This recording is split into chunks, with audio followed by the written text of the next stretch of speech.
Well, welcome to Progenesis Academy. This week is the National Infertility Awareness Week, and therefore it's a special session. We have invited three wonderful patients, Alia, Cherise, and Tam, and they will be talking about their infertility journey. We also invited two physicians to help us understand the medical challenges surrounding the IVF treatment. Introducing Dr. Jalani, fertility specialist at Bios Fertility, and Dr. Ku, medical director at Dallas IVF. Finally, we have invited Betsy Campbell, and she is the Chief Engagement Officer at Resolve, and she will be discussing the scope of legislation and access to medical care for patients struggling with infertility. Thank you all for joining us. During this preparation of the event, we came to know that one of the three patients we have invited has recently delivered a twin and will be communicating with us directly from the hospital. And we have Alia. Alia, are you there? Yes, hello. Very good. Well, congratulations on your babies. Tell us, how are you doing? Thank you so much. I'm doing really well. I just delivered boy-girl twins on Monday, so 2 days ago, via C-section. I delivered them at 35 weeks, so they were a little bit early. I had a C-section scheduled for 37 weeks, and due to my blood pressure going up a little bit towards the end and a diagnosis of preeclampsia, I was actually advised to deliver at 35 weeks instead. So I came in for a checkup and, did an ultrasound and an NST. And then after they took my vitals, they were like, well, you're actually delivering your babies today. So definitely, not how we planned and not according to any plan really, but just a testament to how things can be completely unpredictable. And, you just kind of have to go with the flow, and things still turn out perfectly well. And the babies came safely, and they are currently in the NICU here. I'm at Evanston Hospital, so they're here at Evanston Hospital with me, but they're both doing well and eating well and growing. And we're just over the moon to have them here safely. Fantastic. And this is really new. This is just Monday, right? You delivered in Monday. Yeah, so today's day 2 of life for them. Wow. Well, congratulations. Congratulations. I think this is a great news just to start the webinar or the session of this discussion. What was your journey like? If you can run it through the process from the time. Sure. Yeah. So my twins were IVF babies. They were the result of our 4th FET. So my husband and I started our infertility journey about two and a half years ago, January of 2018. So I guess more than that. But from the start of my treatments to actually getting pregnant was about 2.5 years. We had struggled previously with that, with fertility for a couple of years prior. So we tried on our own for about 3 years, and we're able to get pregnant, but unfortunately we're not able to stay pregnant. So I did have 3 early pregnancy losses in our journey before we decided to start assisted reproductive treatments. We started, like I said, January 2018 with an IUI. That actually was our 3rd early loss. So the IUI did work, but unfortunately it was not able to stick. So right after that first IUI, we went directly to IVF, and we did 3 full cycles of retrieving as well as frozen embryo transfers that were unsuccessful. And on our 4th frozen embryo transfer, after incidentally we had kind of decided to, we had secured a surrogate and we had decided to start looking at other options. We were shocked to find out that both the embryos that we transferred took on our fourth FET. And that was this pregnancy that I just had. So it just shows that, never give up. Yeah, and so how, like those three or four cycles, what was the duration that it took you to get here? So that was over the course of it was June 2018 to September 2020. So about 2 years and some change. I did end up doing several of my retrievals, garnered no successful embryos. So I ended up doing about 7 retrievals in order to get a good stock of embryos for us to work with. So I just kind of was doing retrievals just to kind of bank a number of embryos that we would later be able to transfer. And of the 7 retrievals, we transferred, as I said, we did 3 prior FETs that were unsuccessful. And then on our 4th, we transferred 2 embryos because we had banked enough that we could start kind of doubling down and putting in 2 at a time on the recommendation of our doctors. And on that 4th one, we transferred 2 and both were successful. So I do have a rather large store left over from all of the retrievals that we did, which we're still deciding what we want to do and see if we can survive this first year with twins before we make any major decisions. But it was a long, exhausting roller coaster emotional process of doing a number of retrievals and then transfer and have that unsuccessful, and then a number of retrievals and a transfer and unsuccessful. So that was kind of our sequence for a while. And like I said, we started to explore other options at that point. We looked into fostering. We became certified as a licensed foster home. We secured a surrogate as a family member, and we're looking to go in that direction. And kind of we're starting to put other irons in the fire. And then we're just very blessed to have that 4th FET take. Thank you so much. Thank you for sharing your story, and congratulations again. Thank you. Dr. Jeelani, is this the course that a patient takes to reach a successful outcome? Is this typical, or how? Tell us a little bit about your patient experience. Yeah. From the time they start the process. Yeah, I think it's great, Alia, whoever your physician was, embryo banking. I'm a huge proponent of that. It's not typical. I think as doctors, we typically see patients who want it to be, I'm a patient like yesterday, and you come in and you're like, I'm going to do IVF and I'm going to get pregnant.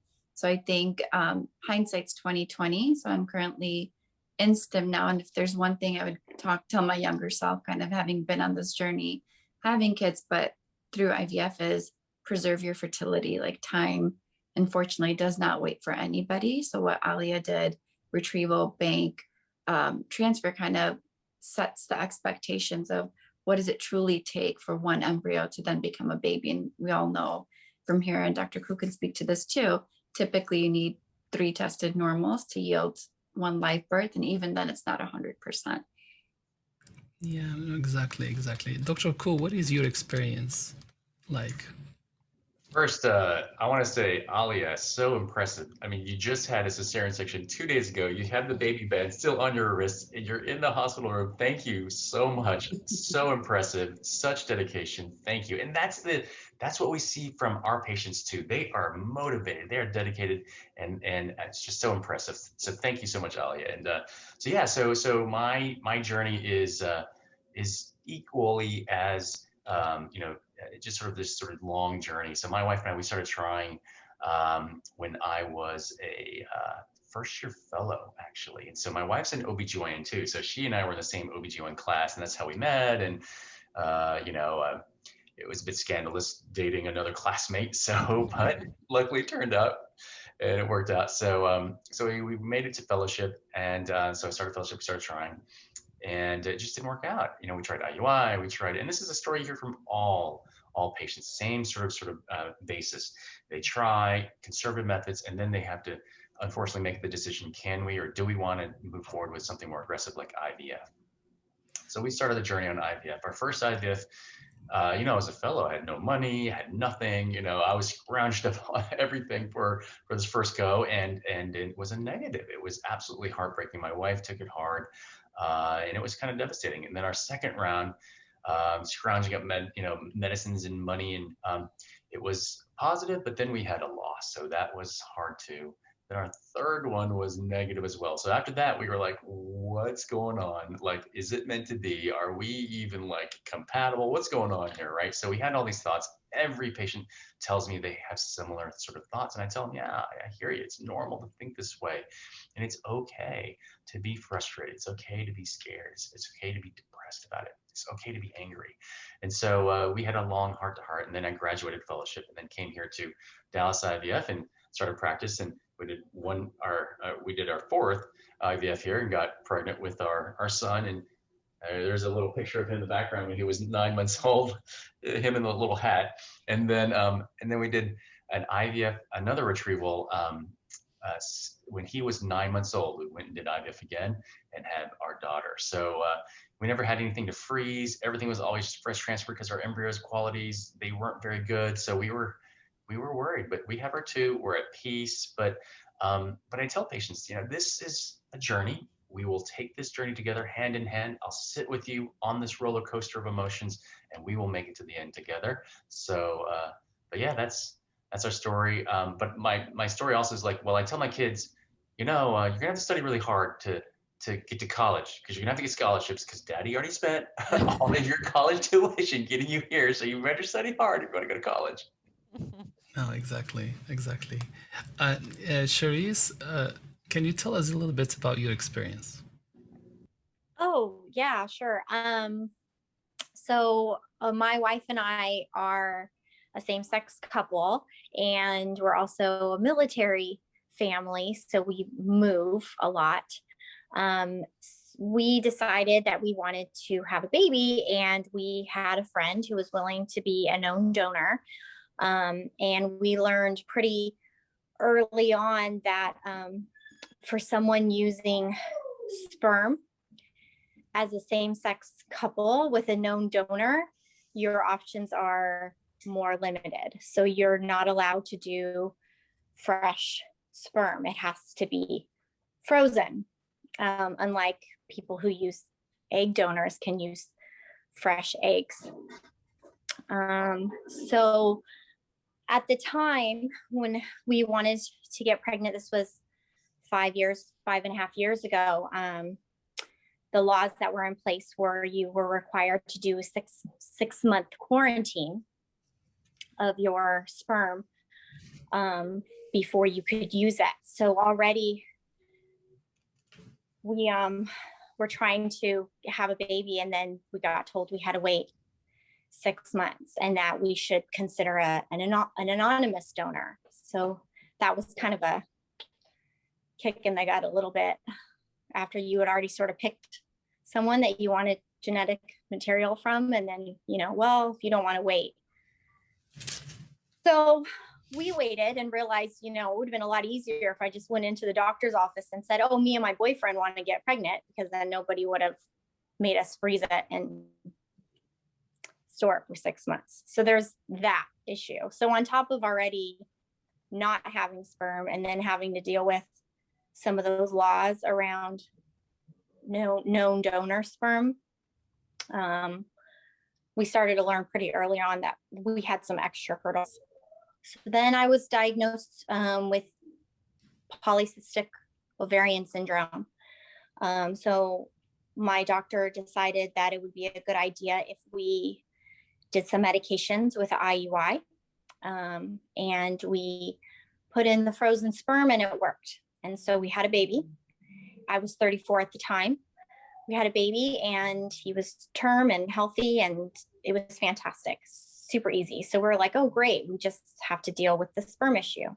So now he's 1 and I'm menstruating again. So we're ready to do it again. Now we live in a different state. So at the time we lived in California. Now we're living in Jacksonville, Florida,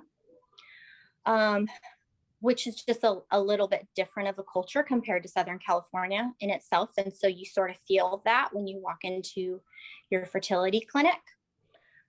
we wanted to do the same thing. So, but this time we planned ahead. We knew that we had to bank it for 6 months, but during that time, during those years, some laws had changed that you didn't have to quarantine for 6 months anymore, that you could actually sign a waiver.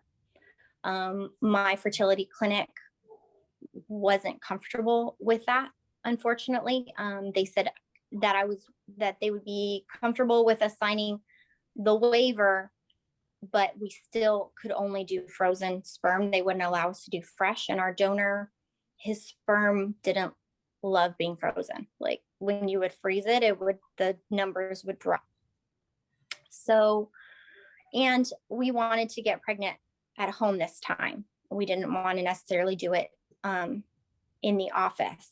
So when I was working with our fertility clinic, they had never heard of a same-sex couple who had a known donor who also wanted to get pregnant at home. So they wouldn't go through my insurance. I had to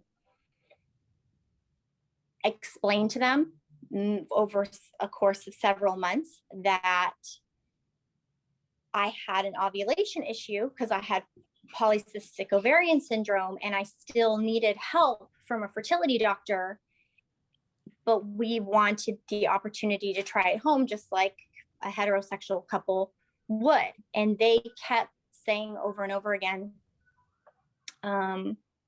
well, your insurance won't cover artificial insemination, so therefore we won't go through your insurance. So finally, I had to explain to them that it's none of your business how I'm getting pregnant at home.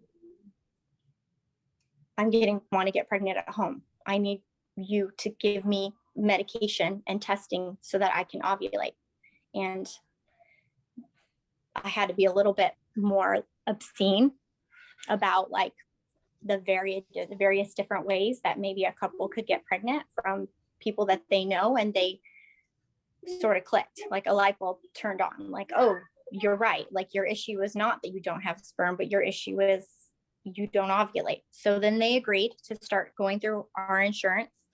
Now our donor also has been relocated. We were all in California the first time. So you can have the sperm deposited and then pick it up without any questions asked and then bring it to your fertility doctor. But now he's stationed in Washington, D.C. and we're in Florida. So now we have to have it shipped. In order to have it shipped to a private address, you have to have permission from a physician. But if you pick it up, nobody cares. So now I have to convince my doctors in Jacksonville, Florida, to not only give me medication to help me ovulate, but to sign paperwork to allow our sperm to be shipped to our home so we can do in-home inseminations. So after discussing with them for several months, they agreed. We did an in-home insemination and it worked. Unfortunately, it didn't stick. We lost that pregnancy at about 10 weeks. So then we were ready to start doing stuff in the office. And so then we started to have so now we're paying out of pocket and now we have to have the sperm shipped to the clinic. And the fertility bank or the sperm bank sometimes shipped the sperm in my name and I'm the patient. Sometimes they ship the sperm in our donor's name, who is not the patient. And my fertility clinic would not take it on those days that we would show up for IUI. So then we had to jump through the hurdles of having our donor become a patient, pay out of pocket. And then they insisted on making my wife a patient and asked her a host of fertility questions that she was like, doesn't matter. I'm just here for support. And then they were okay with it. So now it could ship with his name on it. So then they were willing to accept it. So then we started going through the process of IUI through the clinic with letrozole, first, or Clomid first, and then we did letrozole, and then we did a mini stem, and now it's not working. So we did lots and lots of different tries. It didn't work. So we're moving forward. We decided to move forward with IVF. Before we moved forward with IVF, one of the physicians at the clinic came and had a conversation with me about using a known donor, and he wanted to make sure that I understood that I should have a contract in place, that if a child was conceived, and I agreed that with him, and I explained to him, we already have a child from this donor. We already have contracts in place if that's what you're worried about, if you need to have, and then they said that we needed psychological counseling for using donated material. You have to go through some kind of counseling. So we asked if we could have that waived, and they agreed. So then we did IVF, we did a retrieval. I had a lot of eggs. We got a few embryos, and only one was chromosome normal. So we transferred that, and it didn't work.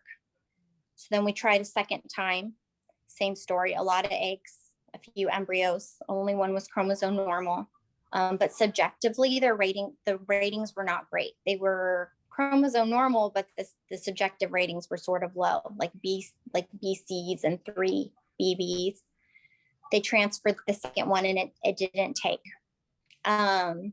Just like the other patient's story, we started looking at other options. We actually became foster parents during the middle of our IVF process. We got 2 little boys, 2 and 1 at the time, with a hope that maybe we could adopt. But luckily for them, their parents got better, and they got to go home to their parents.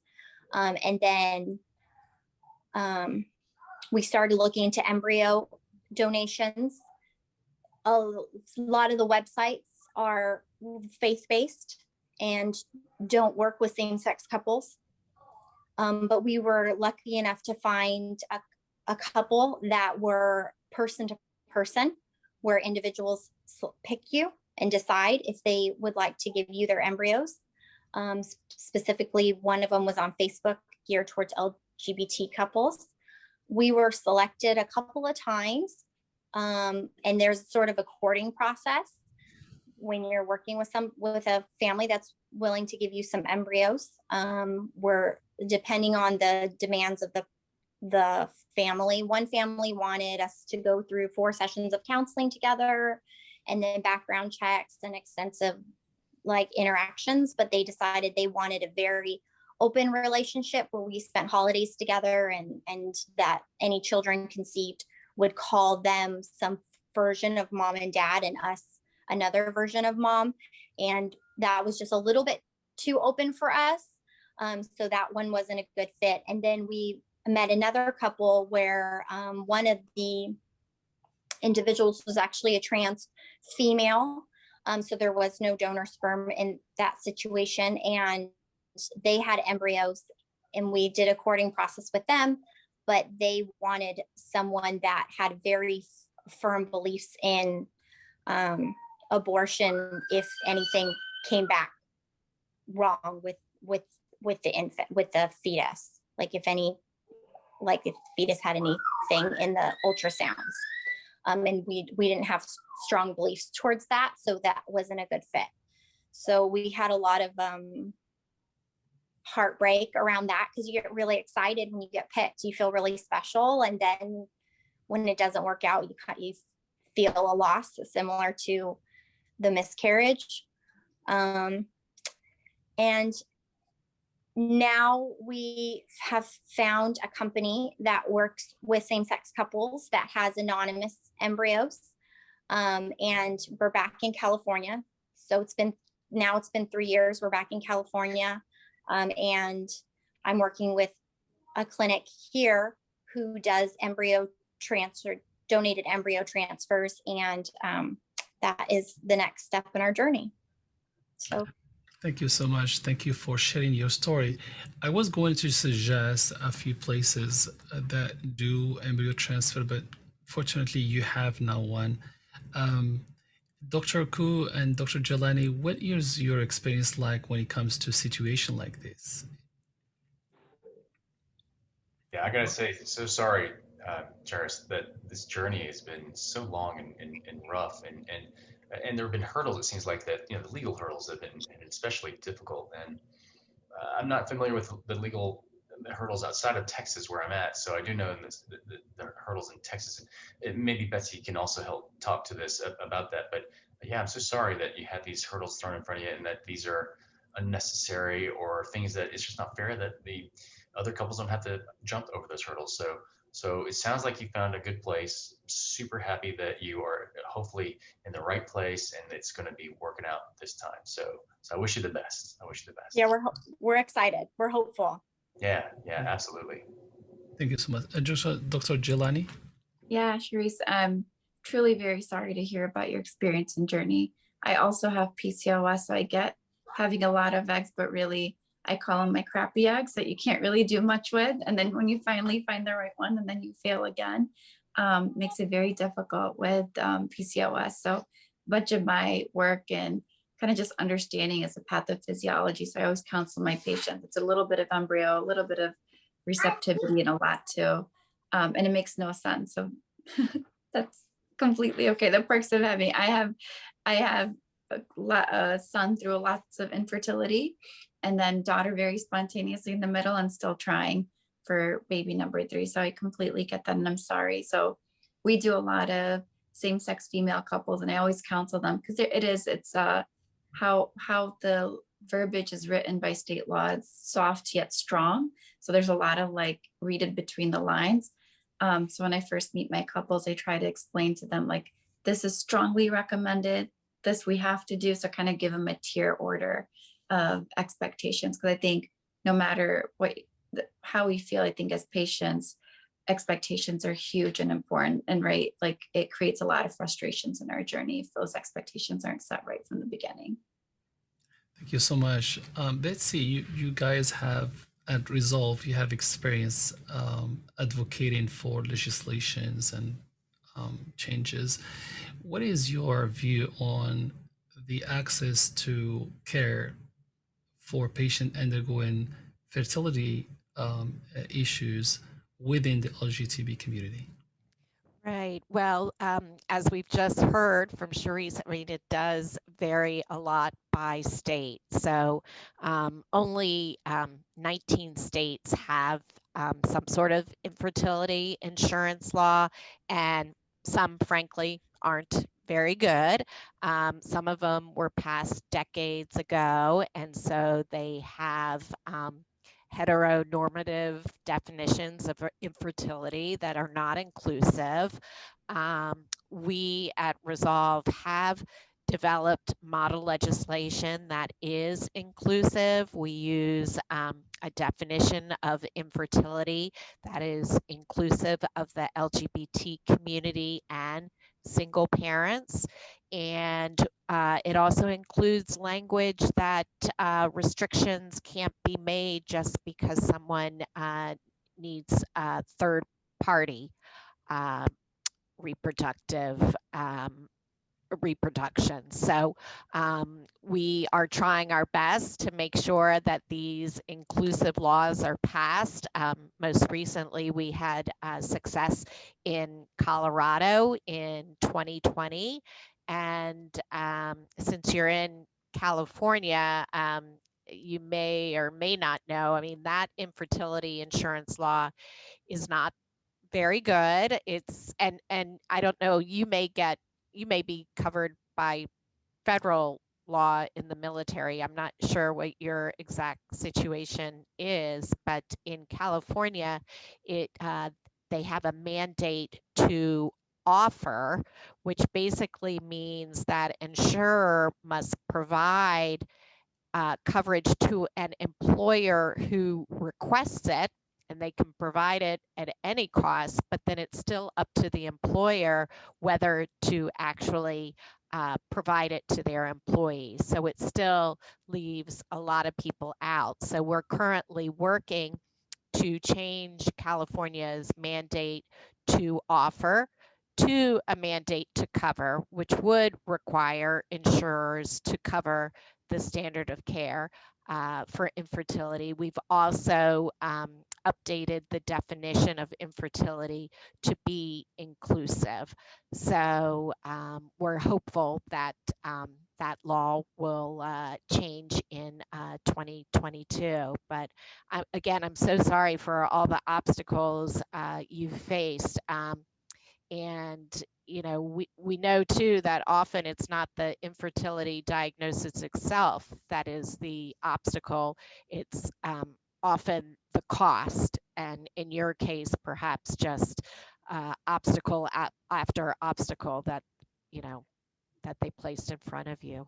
So Yeah, thank you so much. And I will maybe ask you, Charisse, down the road in a few minutes about the access to care for LGBT community within the military. I think I would like to know a little bit what that access look like.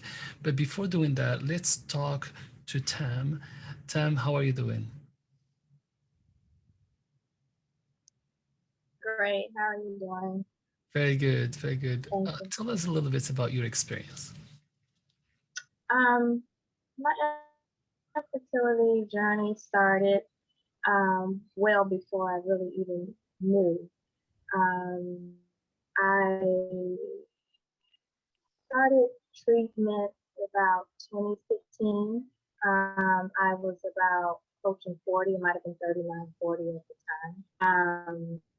And I went through the whole IVF cycle, and implantation failed. So they were able to get 3 mature eggs transferred to Embryo, and then went to the process 2 weeks later, took the clinical test and everything. So I didn't do a lot of pre-planning preparation beforehand because I was new to the whole process.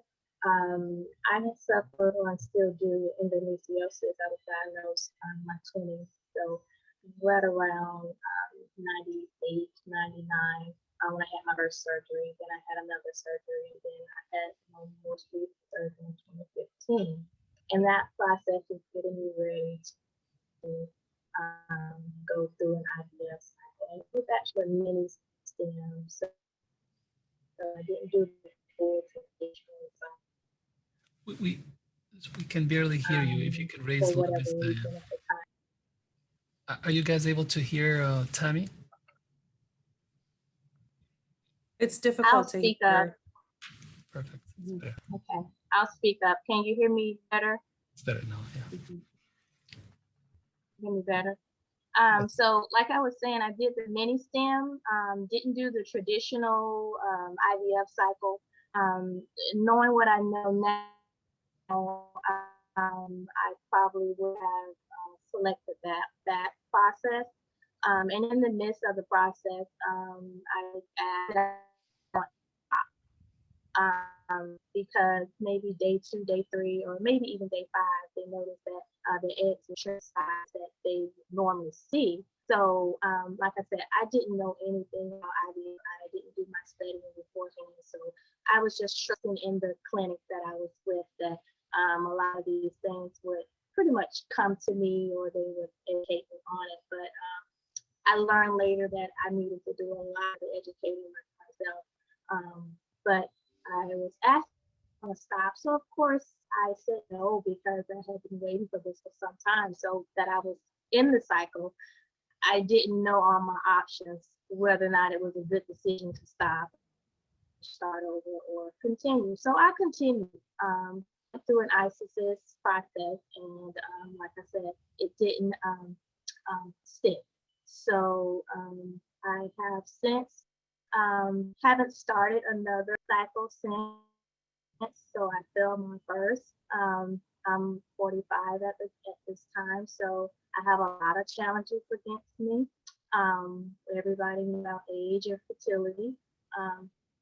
However, I am starting a group chapter in my city for fertility for colored girls, to kind of educate, because that was a lot of it, like I said, I was missing. So I want the opportunity to share and to bless others and to maybe educate them on a little bit of their challenges and their options and have a voice or have a counsel for people to go through, because when I went through it, I did not have that. So like I said, I'm still pursuing to my family, my own, because I don't have any children. So, but I have plenty nieces and nephews that I have loved throughout the years. So I started really late. I was doing college and life, and I just didn't see the need of a child of my own until I got probably 30, well, about 35. And I was like, oh, I may need to go see a fertility specialist. So I went on my own, not necessarily like OBGYN referred me or anything. I just went on my own and started learning a lot, but not enough. And my head was spinning. So my journey at this point is just trying to bring people or girls younger than me to know their options as far as freezing eggs, even if they're not ready for that family. Because one day it will come. They may not feel it right at that time, but 10 years down the road it will come. So that's where I'm at this point. I'm not saying that I won't try another cycle or whatever comes my way, but at this time I'm just focusing on educating and supporting. Thank you so much. Thank you so much for sharing your story with us. Dr. Jeelani, when it comes to education, educating patients to be, to take action early on, how do you see that in your patient population? Are patients aware of this, or there are other patients that may not be aware that IVF can actually help them, or at least start looking at those questions? I think we're getting much, much better than where we were 10 years ago. I think we've progressed immensely. We have organizations like Resolve, and we have access to webinars like this. So I think eventually the goal is kind of like Pam was saying, let me preserve my fertility and not see a doctor for infertility. So what is my fertility? How do I keep it at a standstill? And how do I, there's no way to kind of freeze it in time besides actually doing egg and embryo preservation. Hopefully that's how slowly the trajectory is going, but I do think we're getting better and better about educating each other, about educating, having platforms like this and social media to talk to our demographic about what this means. Yeah, thank you so much. Dr. Ku, in this situation, egg donation is still an option, right? It's a viable option, right? Absolutely, absolutely. And I kind of wanted to speak a little bit also about the education. I have patients who come in and they are absolutely well-versed, well educated on all things infertility. In fact, I try to explain things like, yeah, we know, we understand that. And so it's great. And actually it makes it a little bit easier to discuss things with them because they absolutely are well-versed. And there's just like Dr. Jeelani said, there's a large voice online. Social media is huge. And one of the superstars is right there, Dr. Jeelani. She is a superstar on social media and is an amazing advocate for the infertility community, and very, very lucky to have her as the voice in the forefront of our community. Very good. And if you would give Tam any suggestion on how to proceed given her situation, what would that be? Yeah, Tam, so sorry about your journey as well. I know it's been a long journey for you, and I think donor eggs is absolutely still one of the things on the list that you can consider. I always talk about with my patients donor eggs. Where do they come from? There are 3 arms you can consider. You can consider getting donor eggs from, let's say, an agency where it's de-identified. You can find somebody that maybe that can donate eggs directly to you, or even you can go to an egg bank. So these are the sort of discussions I start having with patients. But yeah, absolutely, donor eggs is a possibility. I think the biggest hurdle with donor eggs is to decide whether it's right for you or not. That's absolutely the toughest part, where a lot of patients aren't ready, and that's okay. It's okay not to be ready, and it's okay never to ever be ready, and that's all right too. And so I think that's just a discussion that you have to have with yourself and decide whether that's the right thing for you or not. Thank you so much. So hearing from Alia about her perseverance and how long she tried so hard, and really it was just the fourth try that was successful. When you guys are, you know, when a patient seek an IVF treatment, does normally the patient know that expectation, or how do you, communicate with the patient to let them know what the expectation would be? Dr. Jalani. We do a lot of patient education. So when patients first see me, I always tell them like what I hope that they take away from this. It's truly to understand how we do our diagnosis, what does the testing include, and what I'm looking for. Something I learned kind of sitting on the other side, and I know Dr. Ku can speak to this. I was a OB-GYN resident, just starting my fertility journey, and I thought I knew everything, but definitely did not know what I learned in fellowship. So all these results would filter through. And I was like, oh yeah, normal, abnormal, using Google. And I always try to educate our patients. So when we first meet them, we kind of talk to them about, this is what I'm looking for. Your results will be released to you via your portal. This is what fertility means. It's a little bit of egg, a little bit of sperm. And there's a lot of unknown. So expectations wise, what I hope to understand from you is what your future family looks like, what your hesitations and questions are about treatment. And then our next meeting, we'll talk about that, but it kind of helps lay the foundation of our relationship. And I think that's really, really important. I think, and I always tell, like, I'm not ashamed. I switched a lot of clinics in my fertility journey. It took me a long time to have my son. And I don't think there's any doctors that were bad, but it was just, I wasn't getting what I needed. And so I always say, like, help me understand what you need so I can fulfill that. And it's don't be shy, don't be ashamed, because not everyone's meant to be paired together. And this is a relationship. So expectations are huge, and education and that expectation is huge, because otherwise you're lost. And I was so lost. I would be on Google, and my husband was not in medicine would be like, what are you Googling? Are you sure you're a doctor? And I remember him constantly asking me that. And I was like, I swear I really do this for a living, but I don't know what it means. And it's frustrating. It's hard. Thank you so much. Dr. Ku, how do you manage patient expectation? Absolutely. Patients' expectations are the most important part to establish, just like Dr. Jeelani was saying. And for me, it's sort of two aspects. One is, what is the expectation that we can offer you as a clinic? And what are you going to experience when you come in, so you can understand, like, this is how it goes. Sometimes you may not see me, I may be in a consultation, but if you're coming in, you're getting an ultrasound, I will always be watching very closely. So these are sort of expectations we establish as to the flow of treatment with the patient. Also, we talk about success rates. What are the success rates published by SART, and all of these, so that they understand that IVF isn't a guarantee. I told my wife that. I said, honey, IVF isn't 100%. It does have a very good success rate, but it's not guaranteed. So she had an expectation as we entered into IVF together, and she's an OBGYN as well. So, and I agree, she would stay up until midnight, and it would be dark in the room, and the glow of the laptop was there in the bedroom, and she's there reading Dr. Google, and I'm wondering, like, what are you reading? And yet, so you're absolutely right, Dr. Jeelani. It's absolutely quite normal.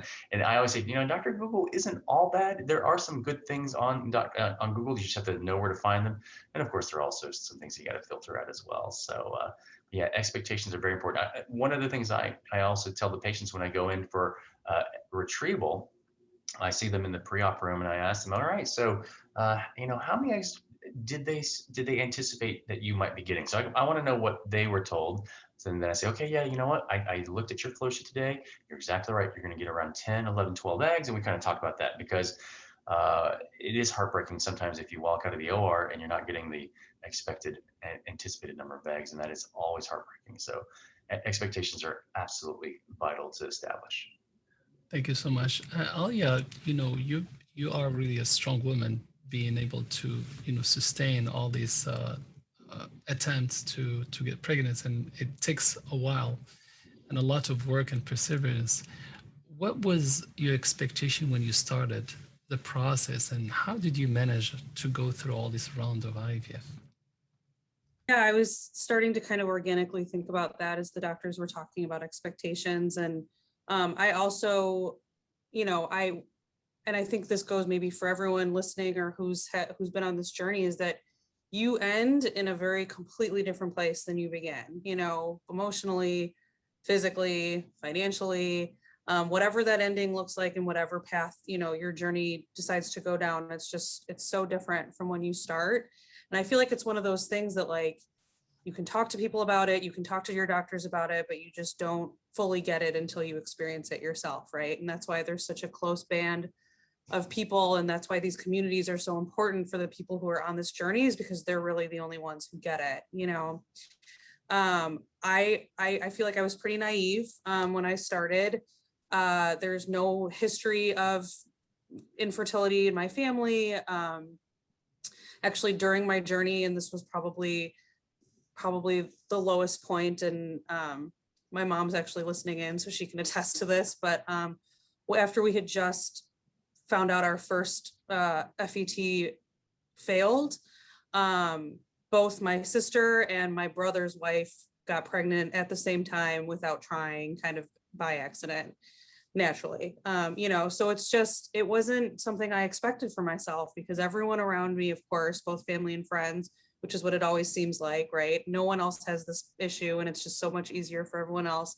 I thought that, okay, sure, we might need a little bit more help, but it might just be a little nudge here and there, a little education here and there, no problem. I definitely didn't see myself and my husband being on this journey for close to 6 years, between both trying naturally and trying with ART. So you really have to check that at the door, and it's, someone could tell you that until they're blue in the face, but it was so difficult for me to give up that idea of a timeline, and give up that idea of, oh, this is going to just take X amount of months or X amount of tries. Like, to be able to kind of surrender yourself to the process is so difficult. And that's why I think it's important for your doctors to talk to you about, like my doctor, for example, was like, how many kids do you want? Dr. Jeelani, you said something like that. Like, what does your future family look like? Instead of, when do you want this to happen? Or, what's your expectation? Like, you have to be really careful with your words, because I feel like every patient goes in and is like, I want this now. I've already been trying for this amount of time, and so this needs to happen tomorrow. And it's like, it's so hard to both tell someone, I'm sure, and then from a patient's point of view to hear that, like, we don't know when this is going to work, and we don't know if this is going to work. So, like, just work with me on, your future family. Like, I had a therapist tell me, just picture yourself holding your baby. And even that was like so difficult to do, like, she would use it as a, as a visualization or like a manifestation exercise. And like, it just was so hard, because after a while, after you've gotten so many disappointments, you're like, is this ever going to happen? And so, it's just one of those things that, have a plan and goals in your mind that are productive, but not expectations that are going to drag you down if they don't get met. Because similar to my birth situation and this delivery, like, nothing is going to go according to a plan that you have in your mind. So it was really difficult for me as a patient to deal with that. I did appreciate the care that I got from my RE team about talking about, about goals and where you see yourself and how many kids you want. And he always kind of had a place to pivot to. Like, for me, sure, something doesn't work, it's not going to destroy me as long as I know what to try next. Like, I liked always having kind of a backup plan, and they were really good with that. Like, okay, this didn't work, we're adjusting your medication. I did 2 different ERAs, those worked well for me. Putting in 2 versus 1 after a certain amount of time, that ended up being effective for us. So just having kind of tricks in your bag to try, because you always are trying not to feel hopeless, and coming up with a new idea and something else just really prevents the patient, at least in my experience, from feeling like there's nowhere else to turn. So I don't know if that fully answers the question, but these were just the things that I was thinking of when you were talking about it, like how important that is. Yeah, no, absolutely. Thank you so much. Betsy, the not all states are mandate states when it comes to insurance. Only few are offering insurance. Can you tell us a little bit about this? What are these states that do have our mandate states, and why aren't we having fertility treatment as part of an insurance covered by the states? Why we're not in that situation yet? Right, right. Well, obviously, we believe all states should cover it. We believe the federal government should also mandate it. And as I mentioned earlier, only 9 states have some sort of infertility insurance law, and they run the gamut of, how comprehensive or inclusive they are.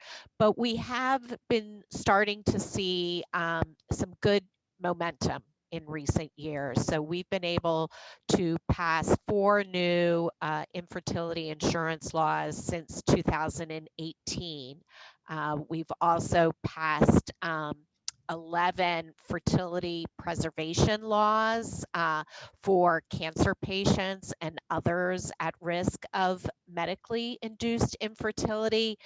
So we have some momentum to build on, and we're active now in many states. I mean, there are actually dozens of states with some legislation. Not all of it is what we want to see. So we want to make sure that what we pass is truly comprehensive and inclusive.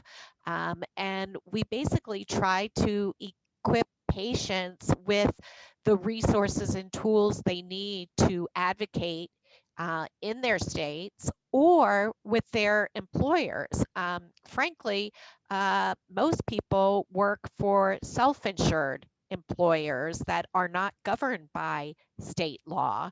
And so it means asking your HR department for this coverage. So we also have toolkits for both employees and employers to show them how it makes sense to add this coverage.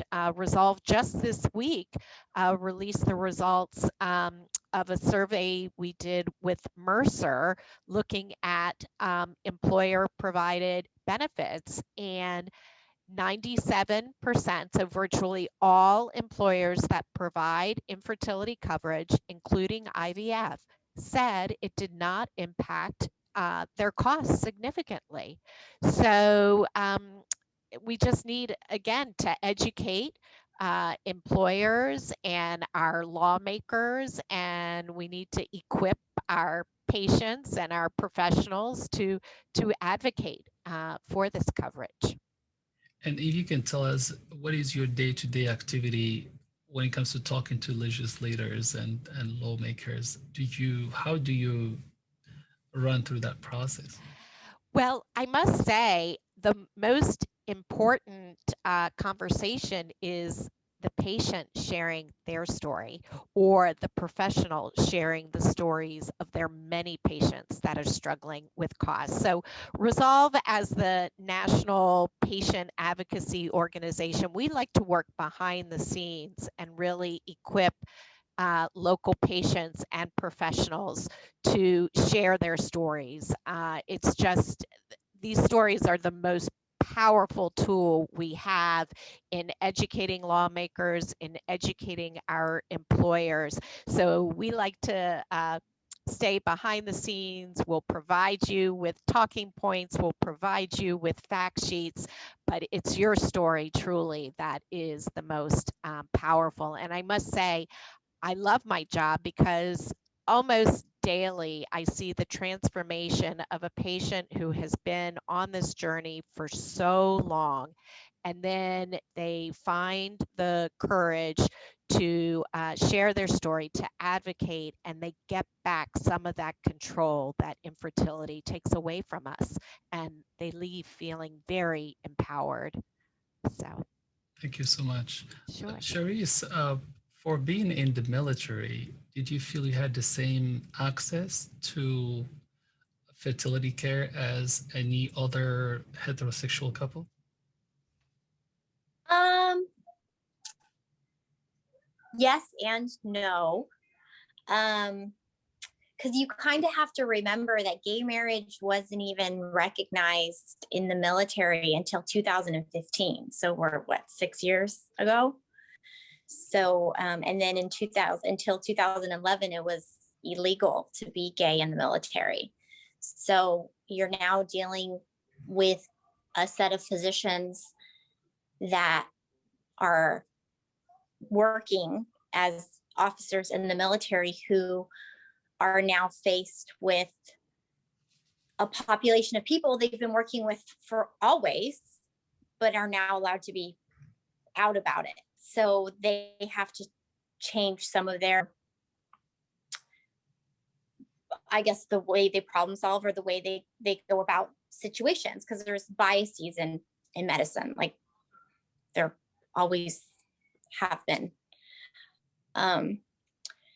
So for us, we were lucky. We knew another couple who had decided to get pregnant, another lesbian couple who decided to get pregnant, and they told us their story and their journey and the way they went about it. They were very lucky. They did IUI, also again with a known donor, and got pregnant right away. And they told us how they went about it. And so that took some of the fear away. I work in the medical field, and we often get training on LGBT access in medicine, just in general. So you have the, when you come out, you don't come out just once in your life. You have to come out every day, all the time. Like I just had to come out to you all the first time you met me, right? So you go to your provider and then telling them that you are, you know, lesbian or gay or trans, they automatically come with these opinions about you. Just like when my wife and I moved to Jacksonville and we go to see our fertility doctor to try to get pregnant, and see the same-sex couple, like your insurance, well, you didn't hear my story. You didn't hear that I'm the patient. I have a legitimate fertility issue that I need assistance with. It's none of your business how I get sperm into my body. I want to ovulate. Please help me with that. And that took months for those doctors to even, or the financing or whoever, to even really wrap their brain around that. So specifically in the military, I don't know. I'm not sure, like whether the military is just slower. Our pharmacy is slower. Like this, but I did do work with some civilian specialty pharmacies. The doctors put in the prescription, they call you the next day, they can ship it to you within 24 hours. The military pharmacy, the doctors put in the prescription, somebody calls you within 1 to 3 weeks, then they ship it to you and you get it maybe a week later. So you go from a 48-hour turnaround time to a 4-week turnaround time. So, and just to see your doctor just takes longer as an active duty military person. The waits are astronomical. You finally get in to see your doctor. They're not really listening to you because they have a lot more people waiting. And then they divvy out these referrals. The referrals take weeks to get back to you. And then you go out into town, and then you feel a sigh of relief. Like, oh my gosh, I get to see a civilian doctor because they're actually going to make eye contact with me and talk to me about my stuff. So I think that's just overall an active duty military family issue versus maybe a gay family issue. Does that answer your question? Absolutely. But thank you so much for sharing that information. I know it could be sometimes political, so I try to neutralize it so it doesn't come off as a political question. But thank you so much for your inputs and feedback. For Dr. Ku, what is your takeaway message to patients who are now, living infertility struggle in silence? What do you say to them?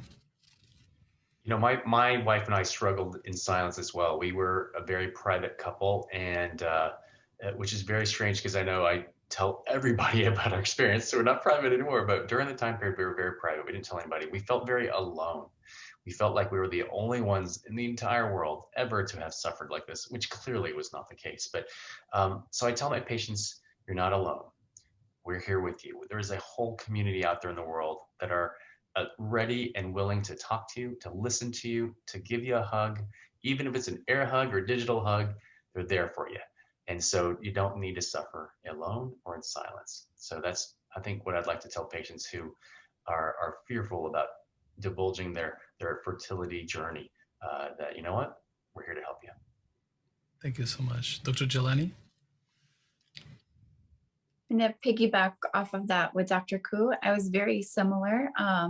I think just being culturally, religiously, just not that it's not accepted, but I just felt more ashamed that if I spoke about it, that it would become a very much reality. If I kind of hid it, it was just going to happen. I would never have to talk about it. And I think everyone's time's right. Like for me, it was after I had my son and I felt like I finally conquered it, so I can speak about it and not feel ashamed. But one of my biggest fears of even starting treatment, like I love fertility. I knew I wanted to be a fertility doctor since I was 14. Like my whole life was dedicated to being this doctor. But then when it came to me, I was like, oh my God, I don't want this treatment. I don't need this treatment. Like it's just going to happen. Like Sharice was saying, like all I need to do is ovulate and then I'm going to get pregnant. So I'm just going to do it under the table. And it was, I tried that. I would like get my friends to prescribe Clomid, then Letrozole and switch. And I think at the end of the day, actually going to see a doctor, which I thought was really fearful, it gave me hope. And I always tell people, like, share your journey and your story when you're ready, because you never know who it can help, because it does really help people. Because I used to look back then, there was no social media. So I'd be on Reddit blogs, like scrolling through, trying to find like somebody who was in my shoes, but it helps. And not only did it give me hope, but sharing my journey, I hope gives other people hope that there's ways to build your family, and it may not be how you envisioned and how you wanted it, but there's definitely 100 ways to get you to your endpoint. Thank you so much. I think we're approaching the end of the webinar, this special session. I will give you guys, the physicians, a minute to introduce your practice, and then we will come to the end of the webinar. And I'll start with you, Dr. Ku, first. Okay, yes, so I'm Lowell Ku, and I'm one of the senior docs here at Dallas IVF. Our practice is in Dallas. You can find me on social media. I'm Dr. Knocked Up. That's what my patients call me. So so happy to help out in any way I can. Thanks. Thank you so much. Dr. Jeelani. My name is Dr. Ruhi Jalani, and I'm a doctor at Bios Fertility in Chicago. I'm also the director of research and education, because I want to know my why, and I'm still trying to struggle to find my why. So that's what I do. And you can find me on social media. It's just my first name and last name, Roohi Jeelani, MD. Thank you so much. And Betsy, if you could remind us again of your role and about the, the goal of your organization, that would be appreciated. Sure. I'm Betsy Campbell. I'm Chief Engagement Officer for Resolve, the National Infertility Association. And we just want to be there and support anyone on their journey, help them to find their voice, to advocate for their right to build a family, and also to find the supportive community that they need in order to find whatever their resolution may be. And we can be reached at resolve.org. Thank you so much. Well, with this, we're coming to the end of this special session. Thank you so much for joining Progenesis Academy in the National Infertility Awareness Week. I would like to extend a special thanks to Alia, Sharice, and Tam, and to Dr. Jeelani and Dr. Ku, and to our special guest from Resolve, Betsy. Next week, we will have another session, this time on failed IVF cycles, what to do next. And that is on April 28th at 3 p.m. So if you are interested, stay tuned, and I will see you soon. Thank you so much. Thank you. Thanks, everyone. Thank you. Thank you. Thank you for Thanks, having me. everyone.